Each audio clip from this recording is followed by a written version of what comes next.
The character panel has a lot more options for things that you can do with type than your standard options bar.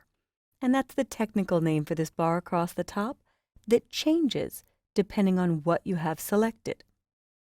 So I'm going to zoom in a bunch, and I'll use Command plus or Control plus, and I'll wheel up to the top.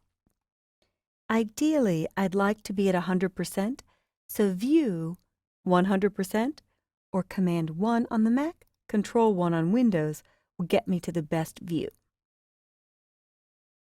So once I have the product's text on my screen, I want to change some of the character settings.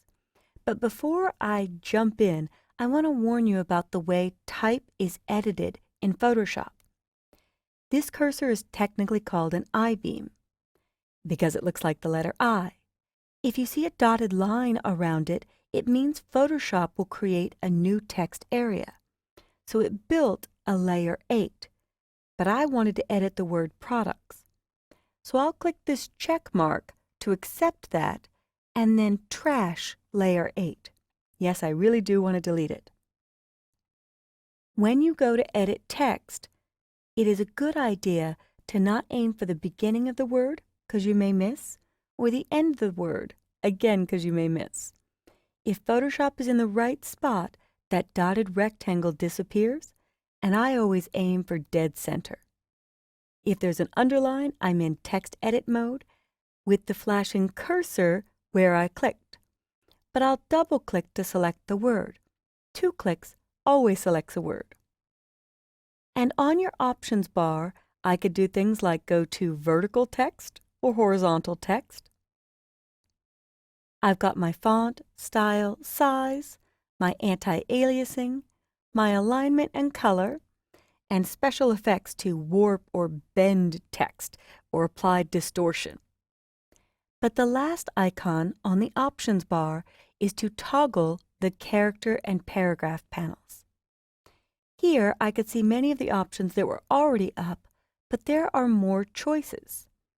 I'm on Myriad Pro Regular, which is what I want, size 15, and leading is the technical term between 2 lines. And you may wonder why it's not called line spacing. It actually came from the days of metal type, where they would put a piece of lead in between the 2 lines of type. Our nav bar or navigation bar is only going to have 1 line, so we don't need to adjust any leading. Now this is one of my favorite areas.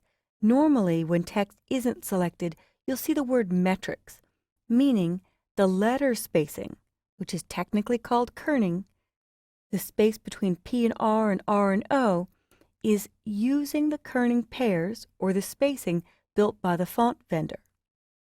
If I double-click on the word products, Photoshop and Illustrator and InDesign have their own optical kerning engine, which if I choose it, gives me better, more readable text and more even spacing between every letter. Our brain doesn't actually read sentences or words, it reads word patterns or sentence patterns. So better spacing makes it more readable. So now I've set it to optical, and I do that for everything I create. However, if this is a web or device mockup, we don't really have optical kerning on the web or on devices, so metrics may be a more accurate predictor. If I'm doing proofs for the client and I want it easier to read and I know it will change when it goes to the web, I'll choose optical. Bottom line, optical is my favorite. I also want to space out the characters a little bit more, so that is what tracking will do. Tracking is white space between selected text. So I will track this out by choosing a positive number like 10 or 25. I think I'm happy with 25. I can also create some really unique text effects by scaling the text either vertically or horizontally. And just for fun, instead of typing in a number, I could move over this T and use a scrubby slider. So I could slide up, making the word products taller, or down, making it shorter. And I think I want to land at about 95%, so I'll type in 95. If I hit Tab, it jumps over to vertical scale, and maybe I'll do 80%, kind of simulating a reduced look to the font. Then it jumped down to baseline shift, and baseline shift is best shown with one character selected. If for some reason you wanted to do something fancy, like move this S above or below the line, that's when baseline shift is handy. Again, I can use the icons in the character panel to slide it up or down. A lot of corporate logos have small manipulations like this on the characters, so it's not just a flat line of type. When I'm finished, I'll set that back to 0, and I'll double-click to select the whole word. I can choose a different color here, but I'm happy with the color that it is, so I'll click OK. And then you've got buttons for a fake bold, which can be applied on the web, but is a little bit more dangerous on the print documents, so more so in InDesign and Illustrator.